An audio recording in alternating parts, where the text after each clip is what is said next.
Hello everyone, welcome back to ENP Science, and today we're going to talk about trigonometry class 13 General Mathematics Unit 9.2. Last ক্লাসে আমরা 27 পর্যন্ত ম্যাথমেটিক্সগুলো দেখেছিলাম। আজকে আমরা 28 থেকে অঙ্কগুলো দেখব, যেখানে আমাদের সৃজনশীল অংশ রয়েছে। তো সৃজনশীল করার জন্য যে জিনিসটা আগে ইম্পর্টেন্ট সেটা হলো উদ্দীপক অ্যানালাইসিস করা, বা উদ্দীপক দেখেই নিচের প্রশ্নগুলো কি হবে সেটা একটা আইডিয়া করে ফেলা, প্রশ্ন না পড়েই। তো চলো, তোমাদের ম্যাক্সিমাম স্টুডেন্ট যে ভুলটা করো যে উদ্দীপক খুব ভালো মতো পড়োই না, তোমরা আগেই প্রশ্নে চলে যাও যে প্রশ্ন কমন পড়লো কিনা। সৃজনশীলের স্যাররা কোনো কিছুই আপনাদের কমন পড়বে না, সব কিছুই আপনাদেরকে নিজেদের মতো করে অ্যান্সার করতে হবে, আর এই পুরো উত্তরটা করতে হবে আপনাদের সৃজনশীলের যে উদ্দীপকটা থাকে সেখান থেকে। তো চলেন উদ্দীপক অ্যানালাইসিস করি। এখানে এবিসি একটা ত্রিভুজ বলে দিছে, ভালো কথা। এই যে এবিসি একটা ত্রিভুজ এবং বি কোণরে বলছে 90 ডিগ্রি। সো আমার এই বি কোণটা হবে 90 ডিগ্রি। এখন এই দুইটার মধ্যে যে কোনো একটাকে আপনি এ আর একটা সি দিয়ে দেন আপনার ইচ্ছা মতো। এবার দেখেন এবির মান কত লিখছে। এবির মান লিখছে হলো 5 এবং বিসির মান লিখছে 12। আচ্ছা, দেখেন এইটুক আসার পর আপনাদের একটা জিনিস মাথায় আসতে হবে যে সমকোণী ত্রিভুজে যদি দুইটা জিনিস দেওয়া থাকে তাহলে আরেকটা বের করা যায়। কার হেল্প নিয়ে? Mister Pythagoras. এটা হলো অতিভুজ ডেফিনেটলি। তো মিস্টার পিথাগোরাস কি বলছিল? মিস্টার পিথাগোরাস বলছিল যে অতিভুজ স্কোয়ার ইকুয়াল টু অন্য দুইটার square, AB square plus BC square. দেখেন আমরা কিন্তু কোনো প্রশ্নে যাই নাই, আমরা শুধু উদ্দীপক দেখেই আমরা বুঝতেছি যে আমাদের এই কাজগুলো করা লাগবে, যেহেতু দুইটা আছে অতিভুজ বের করতে হবে। সো চলেন বের করি। এবির মান কত? এবির মান হলো 5। সো 5 স্কোয়ার প্লাস বিসির মান 12, 12 স্কোয়ার, 25 প্লাস 144, দ্যাট মিনস 169। এবার বর্গমূল করে দেন। এসির মান এটাকে রুট করলে দেখবেন 13 আসে। সো অতিভুজের মান আমরা পেয়ে গেছি যে এটার মান হলো 13। এই যে দেখেন এতগুলো করলাম, এতগুলো করতে কিন্তু আমরা একবারও কিন্তু ক খ গ কিছু পড়ি নাই, না পড়েই আমরা এই প্রশ্নগুলো এই জিনিসটার উত্তরটা করে ফেললাম। এবার আমরা প্রশ্ন পড়ব যে বলছে এসি এর দৈর্ঘ্য বের করতে। দ্যাট মিনস আমাদের ক নাম্বার অঙ্কটা করা শেষ। উদ্দীপক থেকেই আমরা বুঝলাম যে আসলে অঙ্কটা এইভাবে করতে হবে। এবার খ নাম্বার অঙ্কটা করি চলেন। খ নাম্বার অঙ্কে বলছে যে কোণ সি থেটা হলে, আচ্ছা এইটা যদি থেটা হয়, স্যার থেটার অপোজিটে যেটা থাকে আমরা জানি সেটা হলো লম্ব, আর থেটার সাথে যেটা থাকে সেটা হইল ভূমি। ওকে, এবার দেখি কি বলছে সাইন থিটা এবং কস থিটা নির্ণয় করতে। তো আমরা জানি সাইন থিটা মানে লম্ব বাই অতিভুজ, তাহলে লম্বের মান কত? 5 এবং অতিভুজের মান কত? 13। আর কস থিটা আমরা জানি যে ভূমি বাই অতিভুজ, ভূমির মান হলো 12 আর অতিভুজের মান তো 13। এখন আমাদের বের করতে বলছে সাইন থিটা আর কস থিটাকে যোগ করে দেন, তো যোগ করে দেন। সুতরাং sign theta plus cos theta equal two 5/13 plus 12/13। তাহলে স্যার 13 লসাগু, তাহলে উপরে হবে 5 প্লাস 12, তাহলে কত আসে? 17/13, যেটা আপনার অ্যান্সার। তাহলে আমাদের এই যে ক এবং খ কত ইজিলি শেষ হয়ে গেল। এবার চলে আসেন গ নাম্বার অঙ্কটা। গতে কি বলছে যে দেখাও যে sec square theta plus cosec square theta equal to sec square theta into cosec square theta. এই টাইপের অঙ্কে মোস্ট অফ স্টুডেন্ট যে ভুলটা করে, তারা বইয়ে যে অঙ্কগুলো করছে ওই টাইপের করা শুরু করে দেয়, লাইক সেক স্কোয়ার থিটা আর কোসেক স্কোয়ার থিটা নিয়েই মারামারি করে, উদ্দীপকটা টাচই করে না। যারা উদ্দীপক টাচ না করে অঙ্ক করবেন তাদের অঙ্কটা হবে না। স্যার কেমন? যেমন দেখেন, যারা এই রকম কাজ করতে চাবেন যে sec square theta plus cosec square theta, sir শিখাইছে যে সব কিছুকে সাইন কসে কনভার্ট করলে অঙ্ক শেষ, তাহলে সেক মানি 1/cos স্কোয়ার থিটা, কোসেক মানি 1/sin স্কোয়ার থিটা। তো লসাগু হইল কি sign square theta into cos square theta, তাহলে উপরে আসতেছে sign square theta plus cos square theta, তাহলে উপরে আসতেছে 1 sign square theta cos square থিটার মান 1, আর নিচে আসতেছে যা আছে তাই সাইন স্কোয়ার থিটা আর কজ স্কোয়ার থিটা। এখন যদি আমরা একটু আলাদা আলাদা করে দেই, যেমন 1 বাই সাইন স্কোয়ার থিটা মানে হলো কোসেক স্কোয়ার থিটা আর 1 বাই কজ স্কোয়ার থিটা মানে সেক স্কোয়ার থিটা। দেখেন এই যে আপনাদের রাইট হ্যান্ড সাইড চলে আসছে।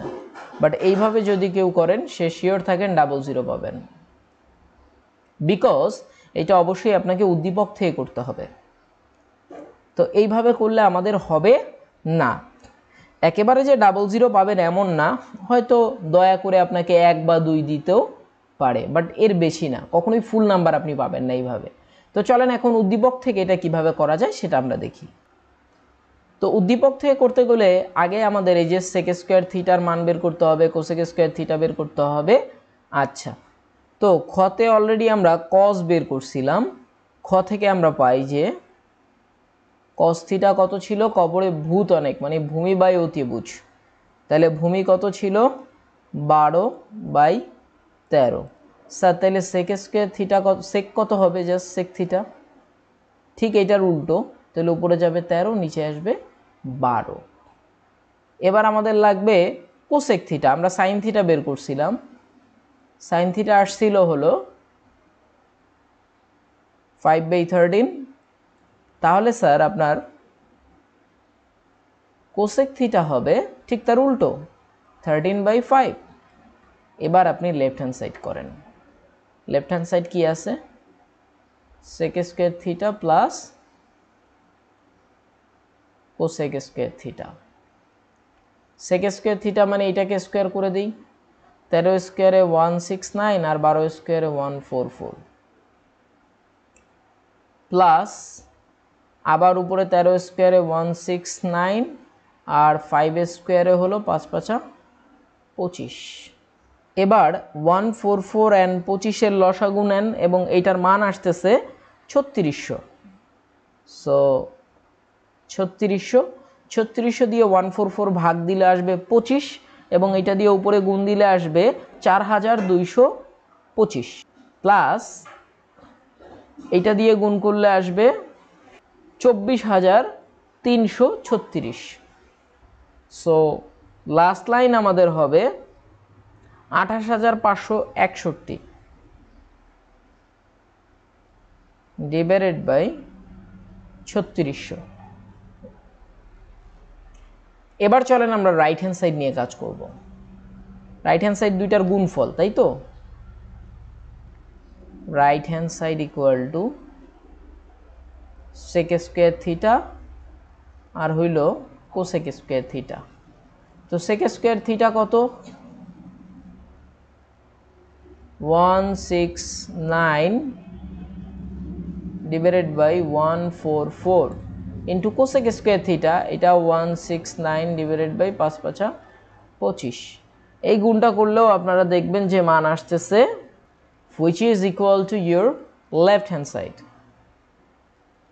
left hand side। সো এইভাবে হলো উদ্দীপক থেকে করা লাগবে আপনাদেরকে এই অঙ্কগুলো আসলে। আই হোপ জিনিসটা খুবই ইজি ছিল আপনাদের কাছে, খুবই সিম্পল স্যার। এই যে sec theta cosec theta just বের করে নেন, তারপরে সব কাজ ক্যালকুলেটরের স্যার, এই যে এগুলো সব ক্যালকুলেটর দিয়ে আপনি বের করে নেবেন। তো চলে আসেন এরপরের অঙ্ক 29 নাম্বার সৃজনশীলটা দেখেন। আগেই উদ্দীপকটা অ্যানালাইসিস করে নিই যে উদ্দীপকে দেখেন আমাদের এই যে একটা বাহুর দৈর্ঘ্য দেওয়া আছে সেটা হলো √3, আর একটা দেওয়া আছে 1, তার মানে আমরা ইজিলি এসি বের করতে পারবো। এবং দেখেন আপনাদের ক নাম্বারের প্রশ্নটাই হলো এসি কত, তো মিস্টার পিথাগোরাসের হেল্প নিয়ে এসি আগে বের করে ফেলি। ক নাম্বার ত্রিভুজ এবিসিএ, আমাদের এবির মান দেওয়া আছে 1, বিসির মান দেওয়া আছে √3, তাইলে পিথাগোরাসের উপপাদ্য প্রয়োগ করে পাই যে AC square equal to AB square plus BC square. তাহলে এবি স্কোয়ারের মান কত স্যার 1 স্কোয়ার, বিসি স্কোয়ারের মান কত √3 স্কোয়ার। তো কত আসলো স্যার 1 + 3 দ্যাট মিন্স 4। তাহলে এখন বর্গমূল করে দিলে 4কে যদি বর্গমূল করেন তাহলে আসবে 2। সো আমরা ইজিলি পেয়ে গেলাম যে এসির মান হলো 2।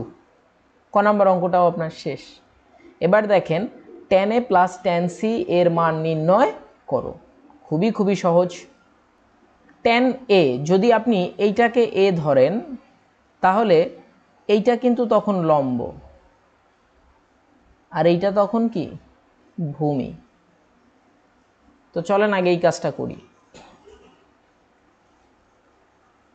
tan a = লম্ব হইল আমার তখন BC আর ভূমি হইল তখন AB এবং BCর মান হলো √3, ABর মান 1 which is √3।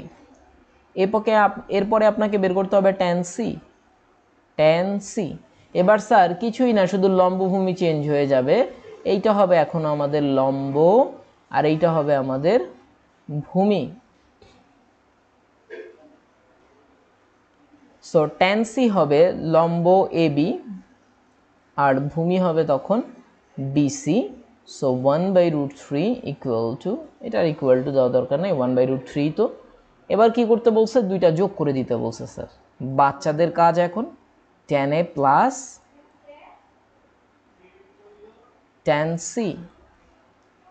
সো √3 + 1/√3, √3 লসাগু, √3 গুণ দিলে 3 + 1 that means 4/√3 which is your answer। So শেষ। এরপরে লাস্ট ম্যাথমেটিক্সে দেখেন কি চাইছে যে আপনার x এবং y এর মান নির্ণয় করো। আচ্ছা, এই যে x + y একটা জিনিস দেওয়া আছে সেটা হলো a অ্যাঙ্গেল। তাহলে আগে বুঝে নেন যে a কোণের মানই বলছে ওরা x + y এবং c কোণের মান ওরা বলছে x - y। তাহলে আমাদের অঙ্ক শেষ। স্যার কিভাবে অঙ্ক শেষ চলেন দেখি। এবারে চলে আসেন গ নাম্বার অঙ্ক। আমরা ক্ষয়ের একটু হেল্প নেই। খ থেকে আমরা tan a পেয়েছি কত, tan a পাইছি হইল √3 বা tan a না লিখে তখন আমরা একটা কাজ করতে পারি যে আপনার এর পরিবর্তে বসাইতে পারি x + y এবং √3 পরিবর্তে আমরা জানি tan কত ডিগ্রির মান হলো √3, সেটা হলো 60 ডিগ্রি। সো এইখানে আমরা লিখতে পারি tan 60 ডিগ্রি। আবার দেখেন এই যে এর পরিবর্তে আমরা মান বসায় দিছি, যেহেতু আগেই দেখছি এর মান হলো x + y আর tan 60 ডিগ্রির মান √3, সো মানগুলো বসায় দিছি। এবার উভয় পক্ষ থেকে tan বাদ, এটা কিন্তু কাটা না স্যার, এটা হলো tan বাদ দিয়ে দেওয়া, কখনো কেউ এরকম কেটে দেখাবেন না। তাহলে x + y এর মান কত আসলো 60 ডিগ্রি। আবার tan c = হলো 1/√3। c এর মান কত, এই যে দেখেন c মানে x - y। So tan x - y tan কতর মান 1/√3, সো tan 30 ডিগ্রির মান হলো 1/√3। তাহলে এইখান থেকে আপনি একটা লাইন পাইছেন, সেটা হলো x - y 30 ডিগ্রি। তো এটাকে 1 নাম্বার দেন, এটাকে 2 নাম্বার দেন। এখন 1 আর 2 নিয়ে মারামারি করেন, তাইলে আপনার অঙ্ক শেষ। এই যে দেখেন এইটার এইটা, এখন তো বাচ্চাকালের অঙ্ক, একবার যোগ করবেন একবার বিয়োগ করবেন। তাহলে 1 + 2 করে আমরা কি পাই চলেন দেখি। 1 + 2 করলে আমরা এরকম পাবো x + y, নিচে x - y, এটার মান 60 ডিগ্রি, এটার মান 30 ডিগ্রি। তাহলে স্যার দেখেন এই যে y কাটা যাবে, এই যে y কাটা গেলে এখানে 2x = 90 ডিগ্রি। সুতরাং x এর মান আসতেছে 2 দিয়ে ভাগ করলে 45 ডিগ্রি। এবার আপনি 1 নং সমীকরণে বসায় দেন মানটা। 1 নং থেকে পাই, 1 নং ছিল x + y, x এর মান 45 পেয়ে গেছি। সো 45 ডিগ্রি + y = 60 ডিগ্রি শুধু y এর মান কত আসবে 60 - 45, দ্যাট মিন্স 15 ডিগ্রি। শেষ। কত ইজি, একদম সিম্পল একটা ম্যাথমেটিক্স। এরপরে নাম্বার 30 দেখেন উদ্দীপকে কি আছে, সাইন থিটার মান বলছে পি, কস থিটার মান বলছে কিউ, ট্যান থিটার মান বলছে আর যেখানে থিটা বলছে সূক্ষ্মকোণ। আচ্ছা, এখানে উদ্দীপকে কিন্তু আহামরি কিছু নাই, কয়টা জাস্ট ডেটা দিয়ে দিচ্ছে আপনাকে। তো চলেন ক নাম্বার অঙ্কটা আমরা করি, একদমই সিম্পল অঙ্ক। কতে বলছে দেওয়া আছে, আগে লিখে নিই আমরা, যে দেওয়া আছে r equal to root over এত। ওকে, এখন আর এর মান কত, আর মানি তো tan theta, so tan theta equal to root over 3⁻⁻1। এটা ব্র্যাকেট না দিলেও চলে, তাহলে এখানে আরেকটু আগাই। ট্যান থিটা ইকুয়াল টু, আমরা জানি ইনভার্স মানি সে নিচে আছে, রুট ওভার 1/3। এখন এই রুট দুইজনই পাবে, উপরের 1ও পাবে এবং নিচের রুট 3ও পাবে, তাহলে √1 / √3। আমরা জানি 1কে যদি রুট করা হয় তাহলে 1ই হয়, সো আপনার ট্যান থিটার মান আসতেছে 1/√3। এবং এখন আমরা জানি যে ট্যান কত ডিগ্রির মান 1/√3, সেটা হলো ট্যান 30 ডিগ্রির মান 1/√3। তাহলে ইজিলি আমরা বের করতে পারলাম থিটার মান আসছে কত, 30 ডিগ্রি। শেষ। এবার চলে আসেন যে খ নাম্বারে কি বলছে, পি প্লাস কিউ সমান √2 হলে প্রমাণ করো থিটা ইকুয়াল টু 45 ডিগ্রি। আচ্ছা, তো দেওয়া আছে p plus q equal to √2। এবার পি এর মান কত স্যার, পি মানে হলো সাইন থিটা, আর কিউ মানে কি স্যার, এই যে দেখেন কিউ মানে কস থিটা, ইকুয়াল টু √2। এখানে লিখবেন মান বসিয়ে। ভালো স্টুডেন্টের ক্যারেক্টার কি স্যার, মান বসিয়ে, ওই যে সাইড নোট লেখে আর কি তারা, এই যে। এরপরে দেখেন আপনাকে থিটার মান বের করতে বলছে। এটা আমি অঙ্ক করানোর সময় আপনাদের বলছিলাম যে এখানে দুইটা রাশি আছে, দুইটা রাখলে আমরা থিটার মান বের করতে পারবো না, আমাদের একটা রাশি বানাইতে হবে, এবং একটা রাশি বানাইতে হলে অবশ্যই আমাদের স্কোয়ার করা লাগবে, নাহলে আমরা চেঞ্জ করতে পারি না। তো স্কোয়ার করে দেন, তাহলে sine theta plus cos theta whole square equal to √2 square. Side note কি, বর্গ করে। এবার এটা ফর্মুলা পড়ে গেছে a plus b whole square, so sine square theta plus 2 into sine theta into cos theta plus cos square theta equal to, এটা আসতেছে কত 2।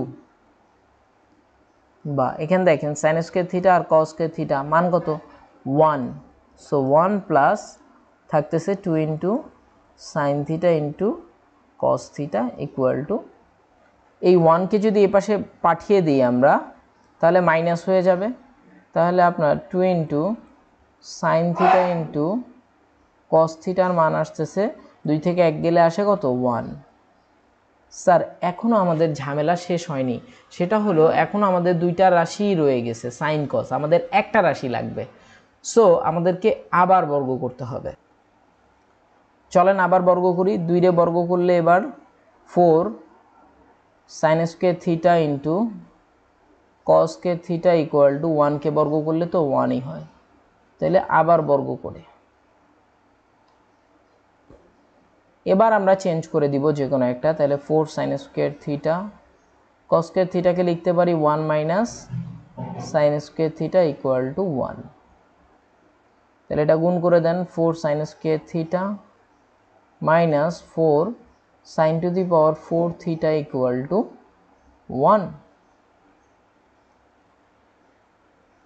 1কে এক পাশে নিয়ে আসেন, তাহলে 4 sine square theta minus 4 sine to the power 4 theta minus 1 equal to 0, বা minus 4 sine to the power 4 plus 4 sine square theta minus 1 equal to 0। আমরা জানি যাদের পাওয়ার বেশি থাকে তাদেরকে শুরুতে লিখতে হয়, এই জন্য এটাকে আমরা কি করলাম, এই যে শুরুতে নিয়ে আসলাম। কিন্তু শুরুতে আবার মাইনাস থাকতে পারে না, তাহলে -1 দিয়ে গুণ করে দেন, 4 sin two the power 4 theta minus 4 sin square theta plus 1 equal to 0। এখন দেখেন এটা সূত্রে চলে গেছে, সেটা হলো 2 sin square theta whole square মানে a square minus 2 into a, আবার এইটাই বসাবো 2 sin square theta into b, b এর মান 1, এই যে দেখেন 1 plus b square equal to 0, বা তাহলে এটা আসলো কি 2 sin স্কয়ার থিটা মাইনাস 1 তার হোল স্কয়ার সমান 0। বর্গমূল করে দেন তাহলে কত আসবে 2 sin square theta minus 1 equal to 0। কি করলাম আমরা স্যার, বর্গমূল মানে রুট করে দিছি, এই যে এই লাইন এখানে রুট করে দিছি, শূন্যকে রুট করলে তো 0, আর এই যে স্কয়ারের রুটে কাটা গেছে, তাহলে 2 sin square theta equal two আসতেছে 1, বা sin স্কয়ার থিটার মান আসতেছে 1/2। তাহলে শুধু sin থিটার মান আসতেছে আপনার 1/√2। আমরা নেগেটিভ অ্যাঙ্গেলটা নেইনি কারণ এগুলো ত্রিভুজের জন্য, আর কোনো ত্রিভুজে কখনো অ্যাঙ্গেল নেগেটিভ হয় না। নেগেটিভ অ্যাঙ্গেল হইতে গেলে অবশ্যই সেটাকে আপনার 180 চেয়ে বড় হইতে হবে সাইনের জন্য। সো সাইন কতর মান 1/√2, সেটা হলো সাইন 45 ডিগ্রির মান, সাইন 45 ডিগ্রি। সুতরাং থিটার মান আসতেছে 45 ডিগ্রি। এখানে আরেকটা সাইড নোট লিখে দিবেন, আবার বর্গমূল। তাহলে এই যে আমাদের প্রমাণ শেষ। থিটার মান আমাদেরকে 45 ডিগ্রি প্রমাণ করতে বলেছিল এবং সেটা আমরা করে দিছি। এবার এই অঙ্কটা স্যার আমি আরেকভাবে করাবো যাতে অঙ্কটা একটু সহজ হয়। স্যার কিভাবে করাবেন চলেন দেখি এই অঙ্কটাকে আরেকটু ইজি করা যায় কিনা, বা এই লাইনের পর ডিরেক্ট বর্গ না করে আমরা দুইটাকে দুই পাশে নিয়ে বর্গ করব। যেমন sine theta equal to √2 minus cos theta. এবার বর্গ করে দেন, বর্গ করলে এখানে আসবে কত, সাইন স্কয়ার থিটা, এখানে ওই যে a মাইনাস বি হোল স্কয়ারের ফর্মুলা বসায় দেন, তাহলে sir a square minus 2 into a into b plus b square, বা sine square theta equal to এটা আসতেছে 2 মাইনাস 2√2 cos theta plus cos square theta.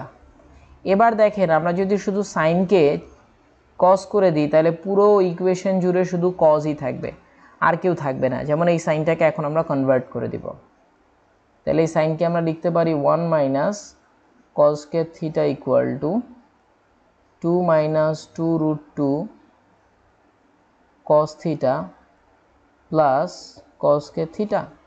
সব একবারে নিয়ে আসেন, এদেরকে ওই পাশে পাঠিয়ে দিই চলেন। তাহলে এখানে শূন্য থাকবে, তাহলে 2 মাইনাস 2√2 cos theta plus cos square theta, 1 এই পাশে আসলে -1 আর এটা হবে plus cos square theta. 0 equal to আসতেছে এই একটা কস স্কয়ার থিটা, এই একটা কস square theta, that means 2 cos square theta, এরপরে আছে এই যে এইটা -2√2 cos theta.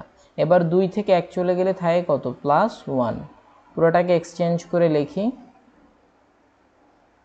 2 cos square theta -2√2 cos theta +1 equal to 0। পুরোটাকে এক্সচেঞ্জ করে লিখলাম। এখন দেখেন এটা আবার ফর্মুলা পড়ে গেছে, যেমন এটাকে আমরা যদি √2 cos থিটা হোল স্কয়ার লিখি অবশ্যই লেখা যায়, কারণ এই স্কয়ারের জন্য √2 আবার 2 হয়ে যাবে আর cos স্কয়ার থিটা, তাহলে -2 ইন্টু a, এর মান কত স্যার, এই যে √2 cos থিটা, পাইছেন এইটা? জি স্যার। এবার b এর মান কত হবে স্যার, 1 এবং 1 স্কয়ার ইকুয়াল টু 0।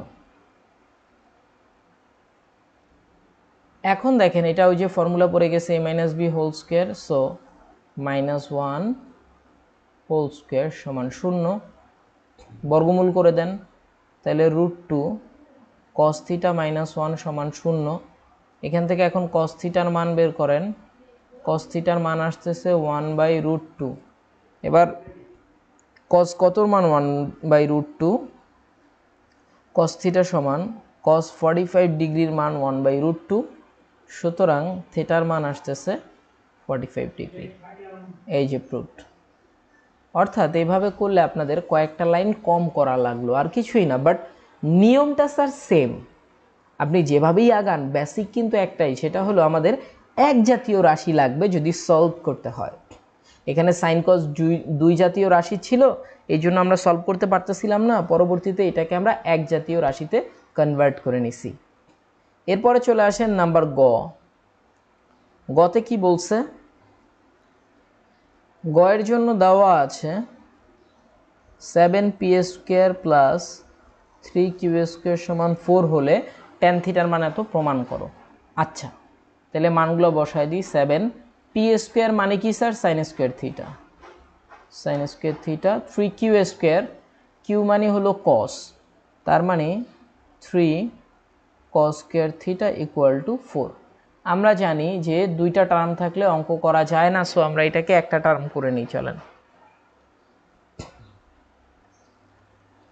তো একটা টার্ম করে দিলে যেটা হবে 7 সাইনকে আমরা 1 মাইনাস কসকে থিটা লিখে নিলাম, আর এখানে তো আমার 3cos² থিটা সমান 4, বা 7 minus 7cos² theta plus 3cos² theta equal two 4।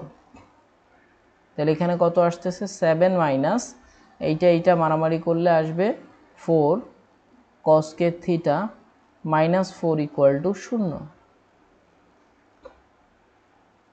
বা এখন আমরা একটু -1 দিয়ে গুণ করে আগে লিখি যে 4cos² থিটা, আর এইটা আর এইটা মিলে কত হয় স্যার? 7 থেকে 4 গেলে আসে +3, যেহেতু -1 দিয়ে গুণ করছি সেহেতু এটা হবে -3 ইকুয়াল টু 0।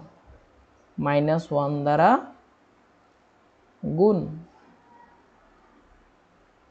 আবার দেখেন এই জিনিসটা আমরা কি কাজ করলাম, যেহেতু এটা আগে লিখতে হবে এই জন্য এটাকে মাইনাস দিয়ে গুণ করে নিছি স্যার। তাহলে দেখেন এটা প্লাস হয়ে গেছে, আর 7 থেকে 4 গেলে হয় 3, সেটা +3, যেহেতু -1 দিয়ে গুণ করছি এই জন্য এটা -3।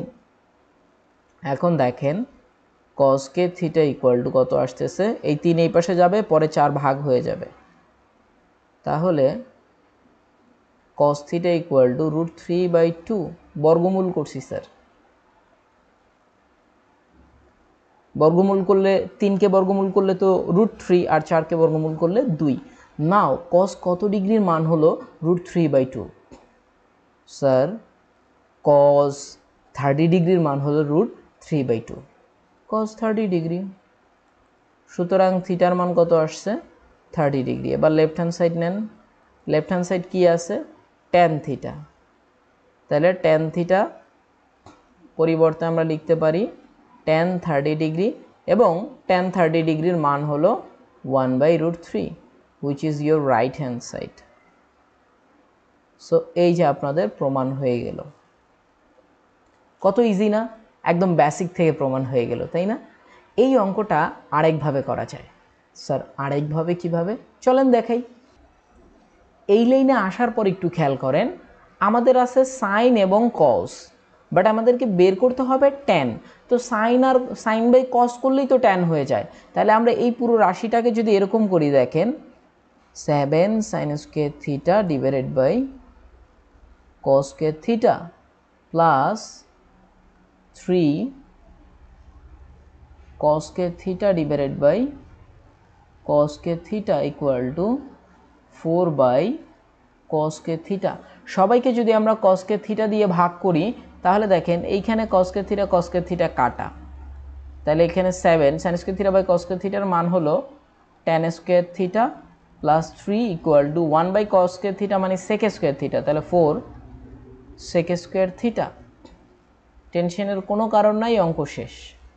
তাহলে এখানে আসতেছে 7 tan² theta plus 3 equal to 4, আর আমরা জানি sec² থিটা মানে 1 প্লাস tan² থিটা। এই যে এটার পরিবর্তে এটা লিখে দিলাম। এখন সব tan হয়ে গেল, তার মানে এখন আমরা মানটা বের করে ফেলতে পারবো। 7 tan square theta plus 3 equal to 4 plus 4 tan square theta. সব একবারে নিয়ে আসেন, তাহলে 7 tan square theta minus 4 tan square theta equal two 4, আর এই 3 এই পাশে বিয়োগ হয়ে যাবে -3। তাহলে 7 থেকে 4 গেলে থাকে 3 tan square theta equal two এখানে 1। So tan square theta equal two 1/3, 3 ভাগ হয়ে গেল। তাহলে tan থিটা কত, বর্গমূল করে দেন। tan theta equal two 1/√3। এই দেখেন প্রমাণ শেষ। এখন স্যার এখানে আমরা কি শিখলাম, যে এখানে আমরা দেখলাম এক একটা অঙ্ককে আমরা অনেকভাবে করতে পারি। সো স্টুডেন্ট যারা অনেক বেশি শিখতে চান, যারা মনে করেন বা বিশ্বাস করেন যে আপনারা বাংলাদেশে টপ 10% স্টুডেন্টের মধ্যে আপনারা পড়াশোনা করতে চান বা টপ 100-এর মধ্যে আসতে চান, তাদের অবশ্যই কাজ হবে প্রত্যেকটা অঙ্ক নিয়ে ভাবা যে অঙ্কটা এইভাবে স্যার করাই দিছে, না আমি এভাবে করব না, আমি একটু অন্যভাবে করব, আমি একটু ডিফারেন্ট টেকনিক ব্যবহার করে করব। একটা অঙ্ক মোটামুটি 2 বা 3 নিয়মে করার চেষ্টা করবেন। মিনিমাম 2 বা 3 নিয়মে যদি আপনি এক একটা অঙ্ক করতে পারেন, তখনই আপনি বুঝতে পারবেন যে স্টাডির আসলে আনন্দটা কোথায়। তখন দেখবেন কোনো ম্যাথমেটিক্স, কোনো সাবজেক্টই আপনার কাছে প্রেশারেবল লাগবে না। So this is all about today's class. We'll make another class on the next day. Until Allah Hafiz.